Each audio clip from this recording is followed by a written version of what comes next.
Okay, welcome back to Race, Place, and Inequality. Make sure the microphone. All right, cool. I want to start with the question. Have you ever entered into a space or a place that you realized you were not supposed to be? I just want you to think about that. Have you ever gone somewhere, you walked in and you realized, oh, I'm supposed to be in here? Maybe it could be something as simple as walking into, at one point, the wrong bathroom. If you identify as a male, but you walk into the woman's bathroom or vice versa, you walk in and you're like, I'm sorry. You walk out. How did you know you weren't supposed to be there? Did somebody tell you? Did you realize it yourself? Were you embarrassed? Which goes to the next part. How did it make you feel? Were you embarrassed when you walked in the wrong place or some place where you weren't supposed to be? Were you embarrassed? Were you scared? Sometimes that can be scary. If you walk somewhere and it's like, whoa, I'm not supposed to be here. And being there could possibly lead to you being hurt. Did you respond by running away? Did you respond by staying there? Did you respond by trying to convince the people that you were interacting with in that space that you could be in that space even though you weren't supposed to be? So it's just something to think about. You can pause this video, you can think about it, you can talk about it with your roommate, friends, family, whatever. Just think about it. Have you ever entered into a space or place and you realized you weren't supposed to be there? And I'm gonna tell you a story. This past summer, I went to LA with some friends. And so we got had an Airbnb in Santa Monica, off the Santa Monica Pier. Because we wanted to stay on the beach. We wanted to, go to the beach, have a good time. And so that's what we wanted to do. So our Airbnb was really, really nice. Multiple rooms. Yeah, it was just really, really beautiful. And it was right there in Santa Monica, right on the beach. And so as we were pulling up, we're all Black. And it's mostly white people in this area. And so we pull up to the Airbnb, and a white woman who's walking her dog, comes out, and she has these two big dogs, and they look mean. And so she's walking with them up to us, up to our car, before we could even get out. And she says, "Excuse me, are you supposed to be here?" And we said, "Yes, we are." And we're looking at our paperwork. "Yeah, we're supposed to be here. This is what we paid for." And he said, "Because I don't know if you're supposed to be here, and there are people who live here. And if you're trying to go to the beach, then you need to park over there and pay over there." And we said, "No, we're not." Then at one point, my other friend told the other person, "You don't have to answer her questions. Who is she? She doesn't need to know what we're doing." And so I told my other friend too, I said, "We don't need to talk to her." But then the dogs started coming closer. Now, my other friend, who's not afraid of dogs, started to pet the dogs and play with the dogs. The dogs didn't bite her or anything, but she started to ask us more questions. So then my other friend, I didn't answer her, but then my other friend said, "This is our Airbnb. We're supposed to be here." And immediately she said, "Oh, I'm so sorry. There have been people who've been parking here and they're not supposed to. And so I didn't know if you were among those people who were parking here, but you weren't supposed to. This is a beautiful beach and you're gonna love it. And if you need anything, I live right here, blah, blah, blah." And so when she left, I was upset. my other friend was upset that there was this assumption that we weren't supposed to be here. Now, it could have been for a number of reasons. One could say it was race. One could say the lady was racist. One could say that there were just a lot of people that, regardless of our race, if we were white and parking there, that she would have done the same thing. We don't know if she would have or if she would not have. Not really sure, but it could very well be because we've seen examples, we've seen on social media and and in the media itself, in the news, of things like this happening to people of color, particularly Black people, when they come into class spaces that seem to be out of their price range or whatever, right? And so it caused us, me and my friends, now to have a conversation about what that meant, right? Us living in the South, coming to LA, thinking that feeling that, wow, these things, we will likely see these things possibly in the South. LA doesn't seem to have a tradition of this. The racist tradition it seems to be more apparent in the South than it is on the West Coast, blah, blah, blah. All these different conversations we started to have around it. How this applies here, though, is regardless of why it happened, regardless of if it was initiated by race or if it was a class issue, whatever it was, property, place, you see the intersection of race and class and place happening in that moment. Also, the feeling that we had was also very significant because for a second, it put a damper on our trip. And we were very excited about this trip. We all needed a vacation. Now we're thinking, man, we don't want this to happen again. Now we have to think about, as Black people, being here in Santa Monica, being here in places that are much more expensive, what is this gonna look like? How are we gonna be treated? Now we have to think about all these things now as we're moving. So now it kind of puts a small damper on the trip. Because now this is something we gotta think about. Now, if the police come, are we gonna have to always show them our paperwork? Things like that, right? And so being in a place or space that you realize you're not supposed to be in doesn't feel good. Doesn't feel good at all. Sometimes, right? Depending on the situation. With my situation, it did not feel good. And I was very angry, right? That happened because it shouldn't happen if when you pay and you're on vacation. And so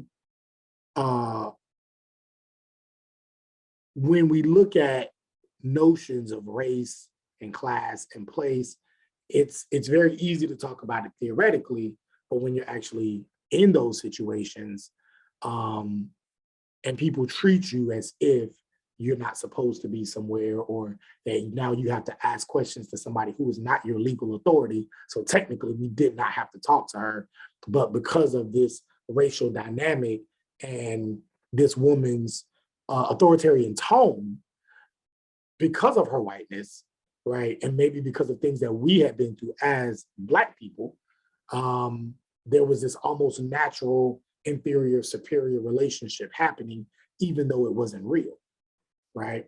And so it caused a lot of conversation. It caused us to think, and it put a small damper on certain parts of our trip. With that being said, again, place is big. Place still exists today, and place making and place strategies and place rules still exist even now. So imagine that feeling that maybe I had or maybe you've had, if you can think of that now. And then imagine having that feeling regularly throughout your entire life. That same feeling that you had of where can I go? Where can I be myself? If I go here, somebody gonna say something to me? Let me hype myself up so that if they say something to me, I automatically respond as an equal and not as an inferior person. And if I respond as an inferior person, now I'm mad at myself. Why did I even respond to that person? I didn't have to explain anything to that person. Now I feel bad. Now I'm coming down on myself. And it's not me, it's that person. Why did they have to treat me this way? All these things are happening inside the minds of people who are in spaces that they're not supposed to be in. With that being said, we are together are going to watch the McKinney, Texas pool party incident. Now I have two links. The first link is just a quick, not blurb, but it is a news showing about the Texas pool party incident, right? So you have just a quick story about it, so it's not that long, where the anchors are watching it and are talking about it. I want to say it's maybe 3 minutes long, 3 to 4 minutes long. That second link, though, is 7 minutes. It's the actual raw footage of the McKinney, Texas pool incident. And so if you read the reading, I wanted you to actually be able to see it as opposed to just read about it. But if you read the reading, and we'll talk about it in a second, at least after you watch this first link, then we'll talk about what actually happened if you didn't read it. And so that is what we're getting ready to watch right now, is this McKinney, Texas, a part of this McKinney, Texas pool incident. All right. A police officer in the Dallas suburb of McKinney, Texas, is on administrative leave tonight after he was caught on tape pulling a gun on a group of teenagers and wrestling one of them, a young girl, to the ground. More now from Brian New of our CBS Dallas Fort Worth station, KTVT.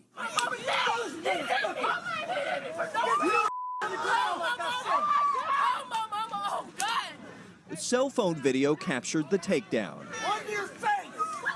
McKinney police officer Eric Casebolt forced 14-year-old Jajari Becton's face into the grass twice and placed both knees on her back.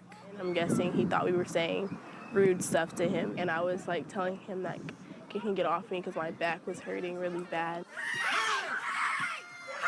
The police were called after an argument turned into a fight over who had permission to be at the pool. Officers tried to corral some of the teenagers with little success. Don't take off running when the cops get here. That's when Casebolt, a patrol supervisor, arrived. Don't make me run around here with 30 pounds of damn gear on the sun because you want to screw around out here? He also pulled his weapon on two unarmed boys. All the teens were released to their parents. And today, Jahi Bakari, the father of one of the girls, expressed outrage. This guy was just out of control. He should be drug tested, then fired. But he shouldn't keep his job. And I'm not going to stop until he is fired. On Sunday, Police Chief Conley said the department is investigating how it escalated so fast. It's something we're going to have to look into to determine, what we're training as far as the officers and their reaction on the scene. Anytime you confront a large group of people, it's a very dynamic situation, and tensions can rise very quickly. Community organizers say they believe that race may have played a role because the officer didn't try to apprehend any of the white teens who were also there. Charlie, they have asked the Department of Justice to investigate. Thanks, Brian. A police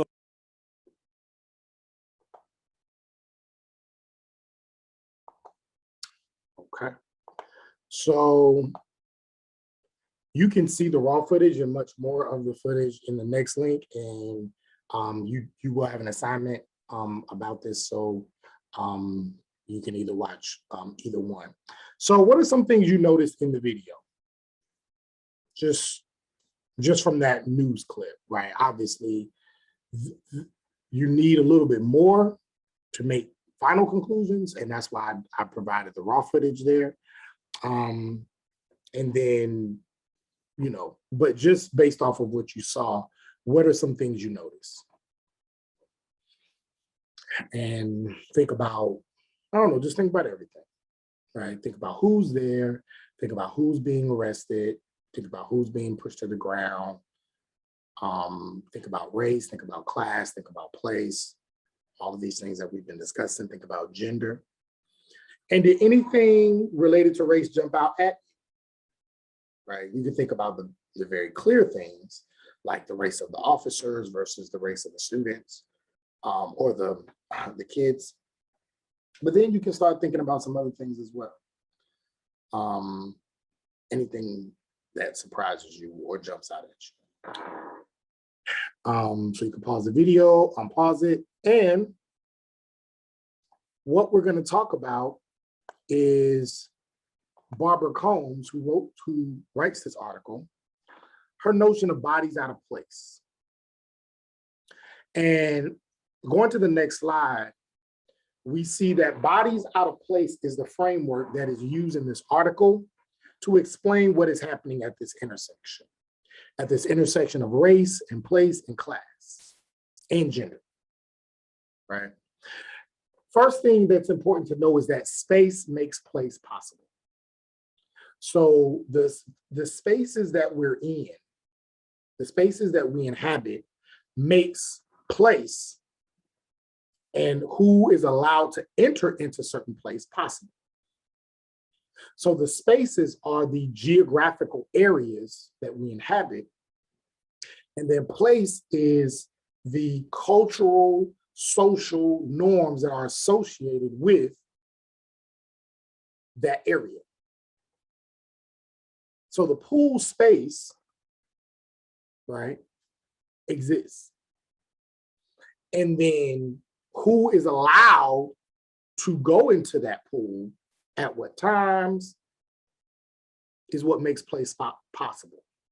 The pool space is a place with a pool, but then placing it in a predominantly white middle-class neighborhood says, these are the people, these are the placed ideas, these are the placemaking elements of this space. And this is done in many different ways. Spaces, you have spaces where you use the bathroom, but if you put up whites only, colored only signs, now you're putting placemaking elements around these spaces that tells you who can go into what bathroom. Carceral functions maintain both places and the liminal spaces that preserve them. Now, when we say liminal spaces, what we're saying is like the hallways, right? Like, for example, if you go from one room of your house to another room of your house, you may have to go down a hallway to get from the bedroom to the living room or whatever. That's called a liminal space, right?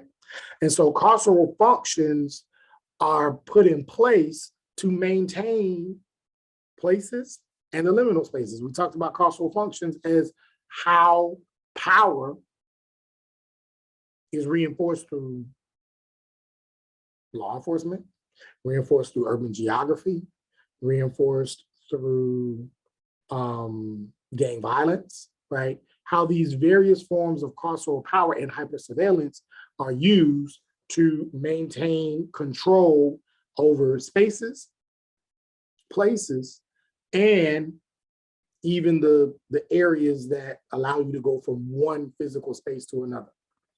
So surveillance of the area and the people that produce it, or surveillance of an area, produces two types of people: normal people or normal bodies and abnormal bodies. So when you're hyper surveilling an area, there are two things you're looking for: who belongs here and who doesn't.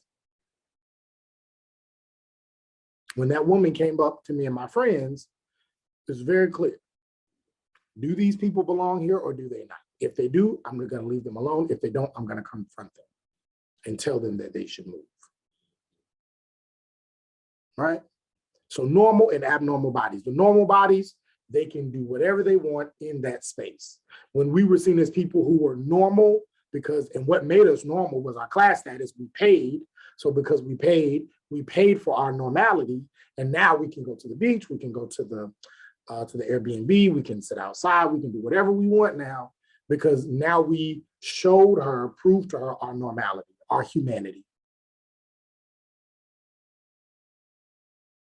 Surveillance also looks for abnormal bodies, who's not supposed to be here. And whoever is not supposed to be here, they're going to be marked with heightened surveillance. So now if I don't feel like you deserve to be here and in this place or in this space, now I'm going to tell you you shouldn't. And if you don't move, now I'm going to call the police. And now there's even more surveillance around whether you should be here or not.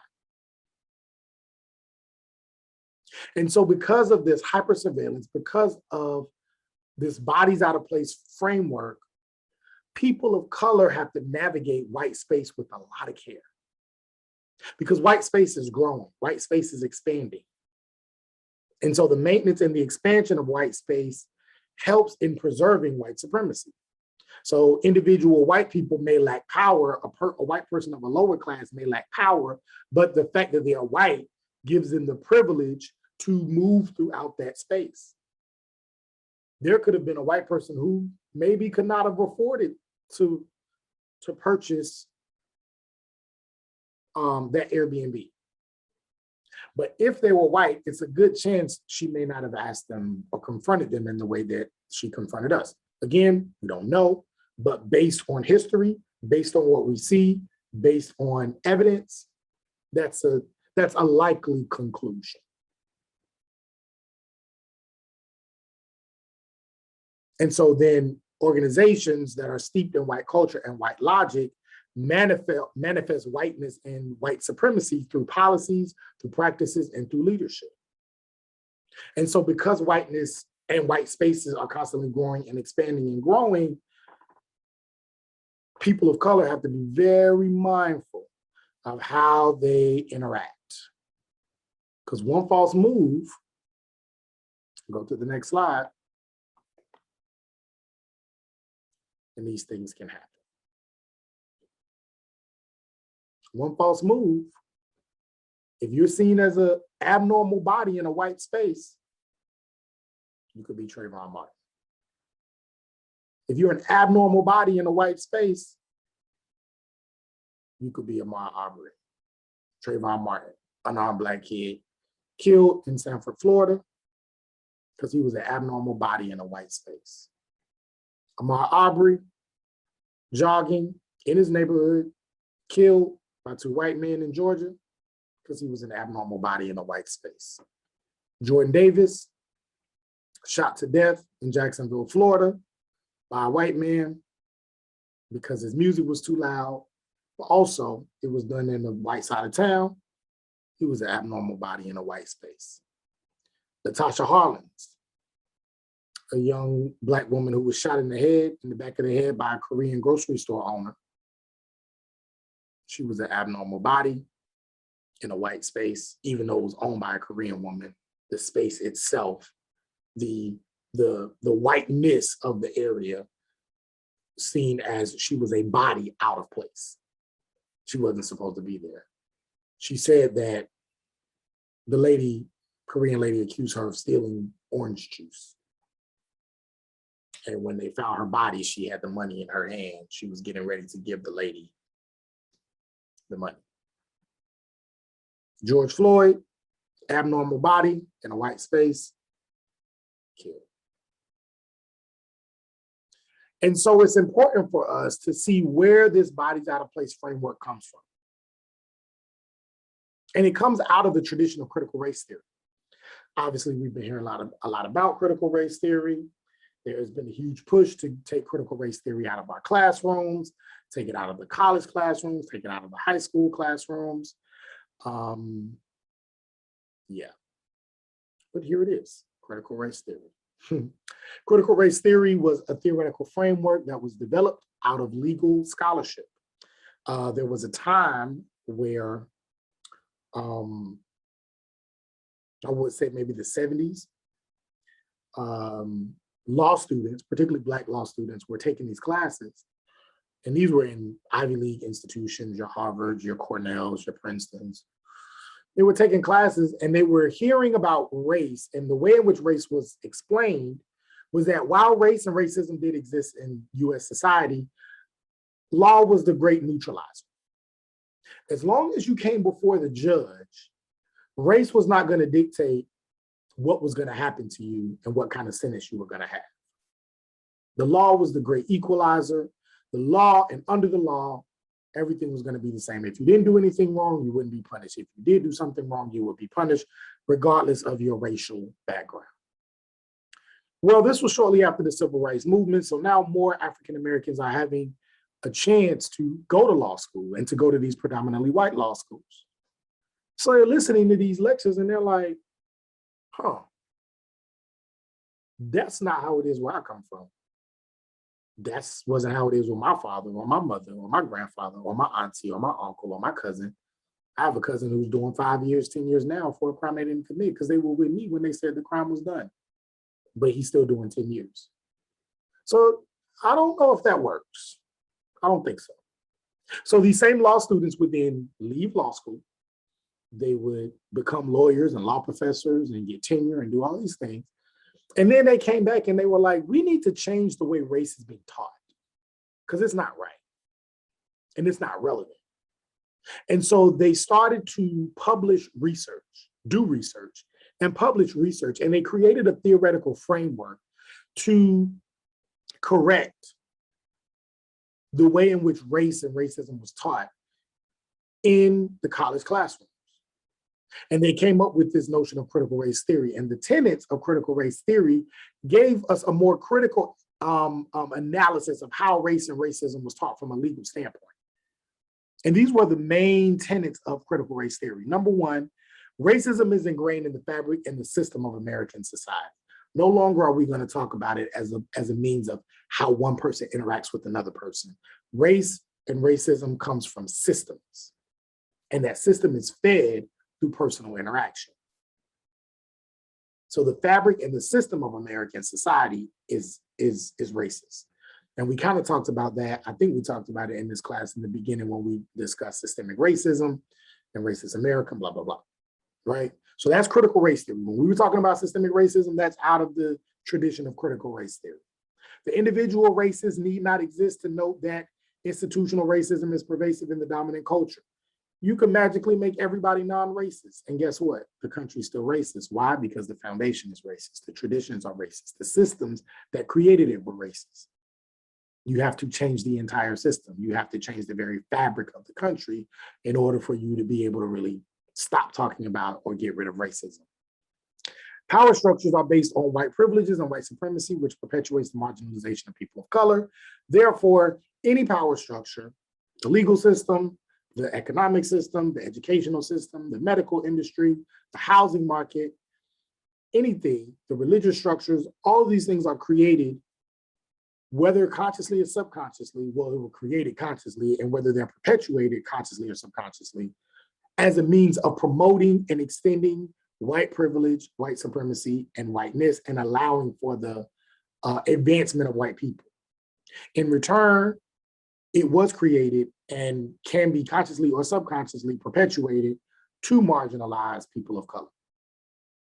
And then lastly, critical race theory rejects traditions of liberalism and meritocracy. Ideas that suggest that all men are created equal, no. Critical race theory says that's not the case, not in this country at least. Yes, humanly, yes, if you believe you were created by God or the Big Bang, yes, we are all created equally, but all people are not treated equally. So it rejects these theories of abstract liberalism. It also rejects theories of meritocracy, that everybody gets to a place of success only off their merits, and that's not true. While merits play a role in why you're successful in college, why you got into college, some of you got here also because of your privilege. Either your white privilege, your male privilege, your class privilege, even me being in front of you. Although I'm Black, so they were racial barriers that I had to overcome to be here in front of you. I had a certain male privilege that allows me to have a better relationship and better experiences with being an assistant professor than many of my Black women counterparts. And they tell me stories and I'm like, I did not know that you deal with that. And they're like, oh yeah, it's bad. The ease it is for me to get jobs than it is for them to get jobs, because it can be very difficult for Black women professors or women professors of another minority group. So there's privilege everywhere. And critical race theory accepts that privilege exists and rejects the ideas that meritocracy, that everybody comes to a level of success solely based off of their merit.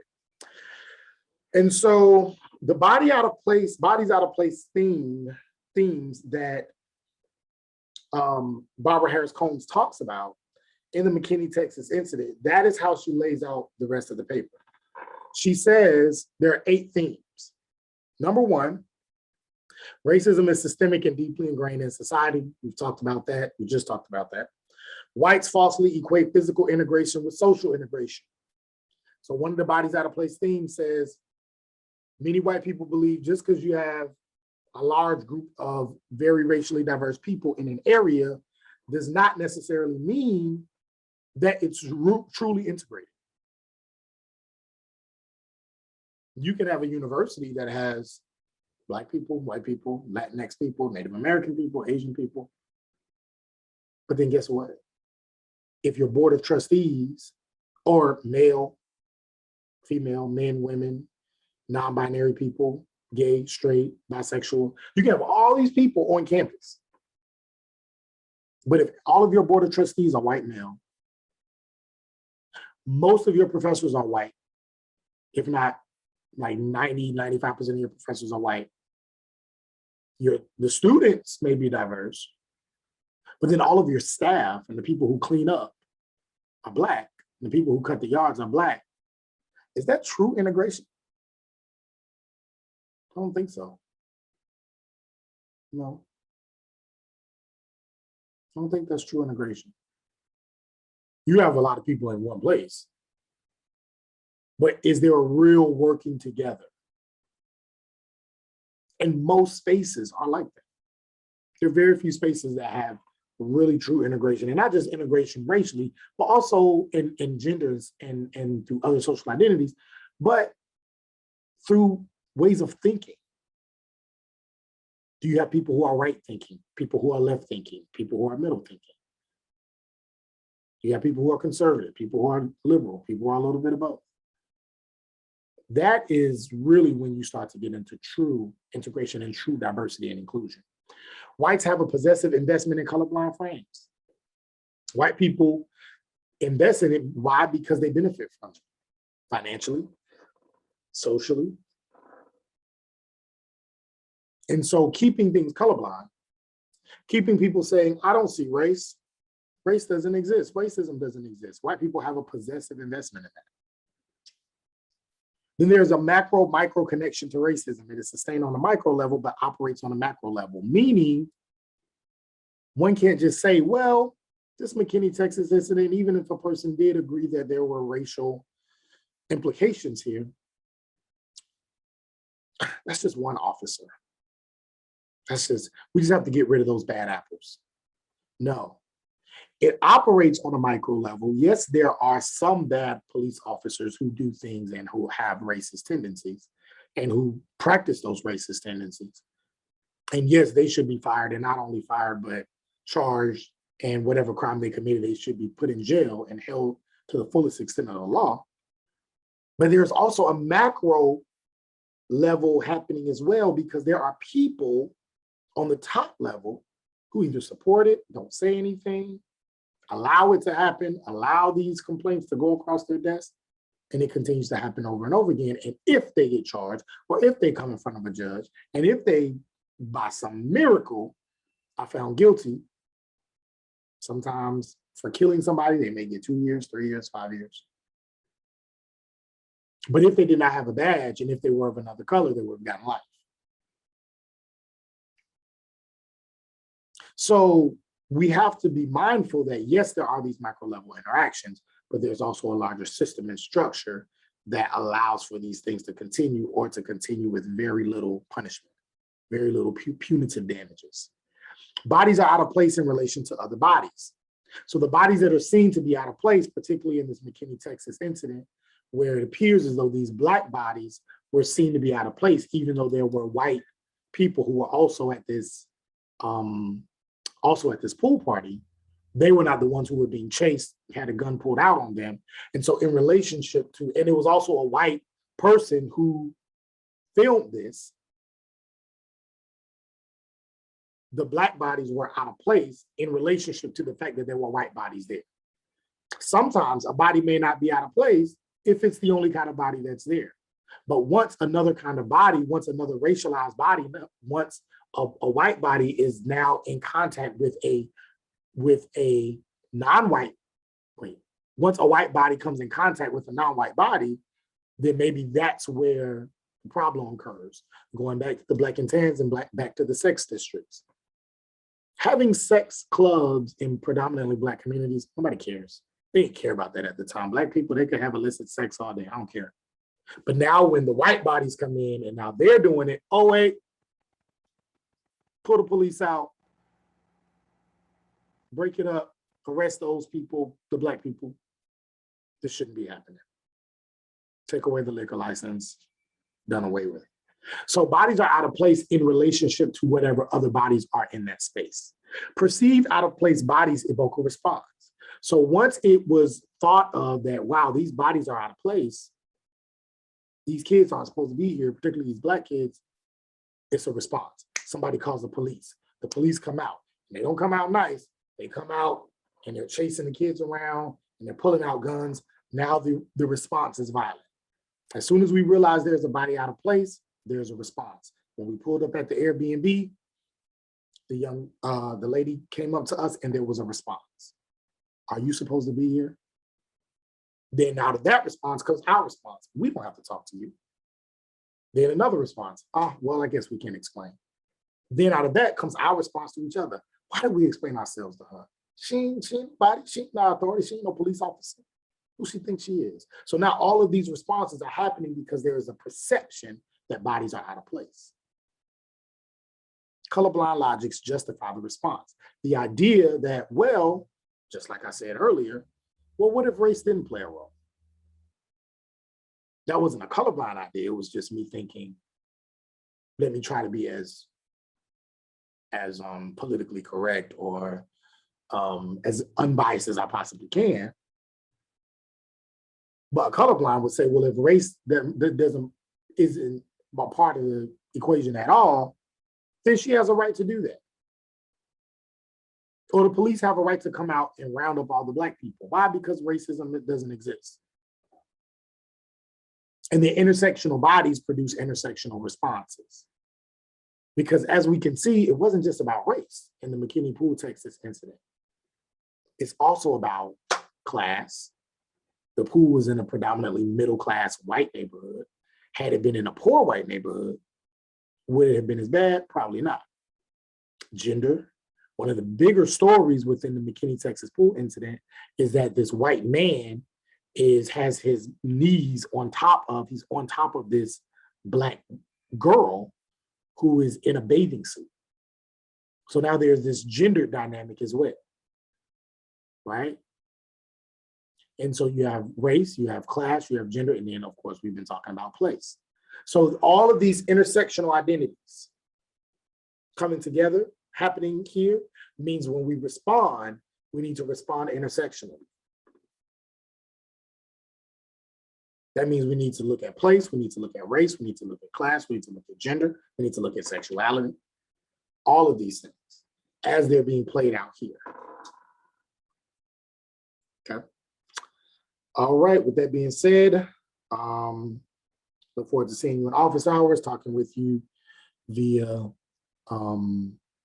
email or corresponding with you via email or inbox. If you have any questions, reach out to me. Soon I will be talking about your papers.